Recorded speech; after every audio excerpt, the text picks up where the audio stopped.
नमस्कार दोस्तों, आज की वीडियो में हम बात करने जा रहे हैं चंदौली जिले के टॉप 5 दबंग राजनेता के बारे में। आइए जानते हैं उनमें से कौन कौन से हैं। नंबर 1, साधना सिंह। साधना सिंह जनपद चंदौली जिला मुख्यालय के बबरी रोड की निवासी हैं। उन्होंने अपनी राजनीतिक करियर की शुरुआत सन 1992 में बीजेपी से की थी। इसके बाद उन्होंने पार्टी में कई पदों पर काम किया। वह 2 बार भाजपा महिला मोर्चा चंदौली की अध्यक्ष बनी। वह 3 बार बीजेपी यूपी कार्य समिति की सदस्य बनी। साधना सिंह चंदौली राजनीति में आने से साथ साथ व्यापारी संगठनों से जुड़कर उनके लिए काम करती थी।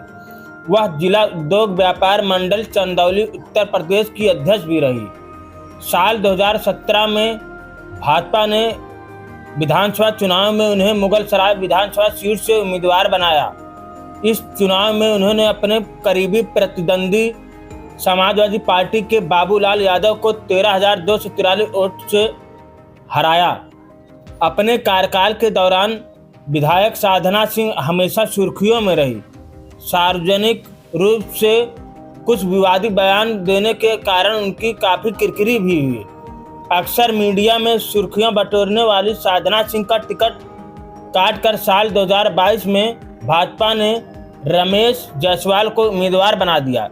इस चुनाव में रमेश जायसवाल ने भारी जीत दर्ज की। साधना सिंह का टिकट कटने के बाद राजनीतिक गलियारों में काफ़ी हलचल थी। क्षेत्र में तरह तरह की चर्चाएं शुरू हो गई और कहीं न कहीं लोग मानने लगे कि शायद अब साधना सिंह की राजनीतिक करियर खत्म हो गई। नगर निकाय के चुनाव के दौरान भी उनको लेकर तरह तरह के आरोप प्रत्यारोप लगाए गए, लेकिन साधना सिंह ने अपना धैर्य नहीं खोया और पार्टी संगठन के लिए निरंतर लगी रही। साधना सिंह ने बताया कि संगठन के शीर्ष नेतृत्व ने हमेशा कार्यकर्ताओं की मेहनत और निष्ठा आत्मसात किया है। इसी के चलते उन्हें पार्टी के द्वारा राज्यसभा भेजने का फैसला लिया गया।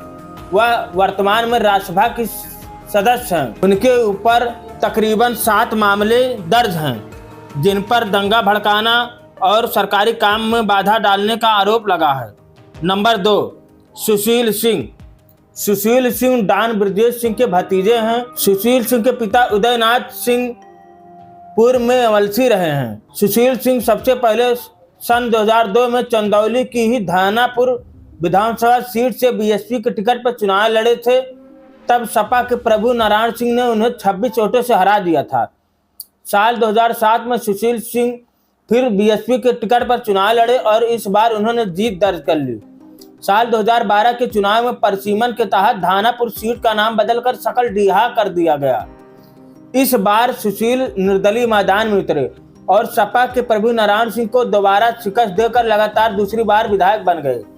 साल 2017 में उन्होंने पाला बदला और बीजेपी की टिकट लेकर सैयद राजा विधानसभा सीट से चुनाव लड़ा। इस बार बीएसपी के विनीत सिंह को हराकर सुशील ने जीत की हैट्रिक लगाई। साल 2022 में फिर बीजेपी के टिकट पर चुनाव लड़ते हुए सुशील सिंह ने सपा के मनोज सिंह डब्ल्यू को हराकर लगातार चौथी बार विधानसभा का सफर तय किया। क्या वही मनोज डब्ल्यू थे जिन्होंने साल 2012 में सुशील के चाचा और माफिया ब्रजेश सिंह को हरा दिया था। 2024 में सुशील फिर से जीतने में कामयाब रहे।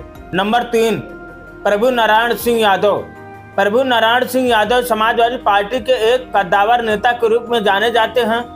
प्रभु नारायण यादव ने सकलडीहा डिग्री कॉलेज से स्नातक स्तर तक शिक्षा ग्रहण की है। प्रभु नारायण सिंह यादव ने बताया कि उनके ऊपर कुल 7 मुकदमे दर्ज हैं, जिसमें 307 और 323 जैसे संगीन धाराएं भी जुड़ी हुई हैं। हालांकि इनमें से 5 मुकदमे न्यायालय में विचाराधीन है और 2 की फिलहाल विवेचना चल रही है। आपको बता दें, समाजवादी पार्टी के टिकट पर प्रभु नारायण सिंह यादव वर्ष 1996 में पहली बार विधायक बने थे और उन्होंने बहुजन समाज पार्टी के ज्ञानेंद्र कुमार को 13,828 वोटों से हराकर विधानसभा में एंट्री की थी। उस समय बसपा की सरकार बनी थी और मायावती मुख्यमंत्री बनी थी। उसके बाद वर्ष 2002 के चुनाव में उन्होंने एक बार फिर से धानापुर विधानसभा सीट से सुशील सिंह को कांटे की टक्कर में मात्र 26 वोट से हराकर लगातार दूसरी बार विधायक बनने का गौरव हासिल किया। तब भी 2002 में मायावती मुख्यमंत्री बनी थी। आपको बताते चलें, प्रभु नारायण सिंह जब जब चुनाव जीते हैं तब समाजवादी पार्टी की सरकार नहीं बनी है। तब भी 2002 में मुख्यमंत्री मायावती बनी थी, लेकिन नाटकीय घटनाक्रम के बाद बसपा में बगावत व दल बदल के जरिए मुलायम सिंह 2003 में मुख्यमंत्री बन गए थे और 2007 तक सत्ता संभाली थी। प्रभु नारायण सिंह यादव ने सन 2007 और 2012 का चुनाव सुशील सिंह से हारे। जब वह 2012 में हारे तो 2012 में समाजवादी पार्टी की सरकार बनी थी। इसके बाद वर्ष 2017 में विधानसभा चुनाव में जब प्रभु नारायण सिंह यादव सकलडीहा से विधायक बने तो उत्तर प्रदेश में बीजेपी की सरकार बनी। वर्ष 2022 की चंदौली जिले के सर्वाधिक मतों से वह विधायक फिर से निर्वाचित हुए। वर्तमान में बीजेपी की सरकार उत्तर प्रदेश में बनी है। आपको बताते चलें, प्रभु नारायण सिंह जब जब विधायक निर्वाचित हुए हैं तब समाजवादी पार्टी सत्ता से बाहर रही है। Number 4, Manoj Kumar Singh W. Manoj Kumar Singh W का हैदराबाद सहित दक्षिण भारत के कई राज्यों में लंबा चौड़ा कारोबार है। इसके अलावा समाजवादी पार्टी के सैयद रजा से पूर्व में वो विधायक रह चुके हैं। वर्ष 2012 के विधानसभा चुनाव में जब मनोज कुमार सिंह डब्लू निर्दलीय प्रत्याशी के रूप में चुनाव लड़कर बाहुबली प्रत्याशी और इलाके के चर्चित माफिया डॉन ब्रजेश सिंह को हराकर विधानसभा में पहुंचे थे, तभी वह पूरे उत्तर प्रदेश में सुर्खियों में आ गए थे। मनोज सिंह के एक बेटा तथा 2 बेटियां हैं। एक बेटी की शादी अयोध्या के पूर्व सांसद लल्लू सिंह के बेटे के साथ किए हैं और दूसरी बेटी की शादी बाहुबली विनीत सिंह के बेटे के साथ किए हैं। उनका बेटा इंजीनियर है। मनोज सिंह की दूसरी नंबर की जो बेटी है वह पायलट है। आपको बताते चलें, मनोज सिंह की दबंग नेताओं में गिनती होती है। नंबर 5, सूर्यमुनि तिवारी। सूर्यमुनि तिवारी की कोई राजनीतिक पृष्ठभूमि नहीं रही है, लेकिन उनका परिवार संघ से जुड़ा रहा है। उन्होंने बाल स्वयं सेवक के रूप में संघ की सदस्यता ली थी और संघीय विचारधारा के अनुसार ही आगे बढ़े। वर्ष 1998 में उन्होंने अपना विद्यालय खोला और साथ ही समाज सेवा के सरोकार के साथ कार्य करते रहे। वर्ष 2009 में वह भारतीय जनता पार्टी के कार्यकर्ता के तौर पर सक्रिय हुए और यहीं से उन्होंने निश्चय किया कि वह जनसेवा के लिए राजनीति का हिस्सा बनेंगे।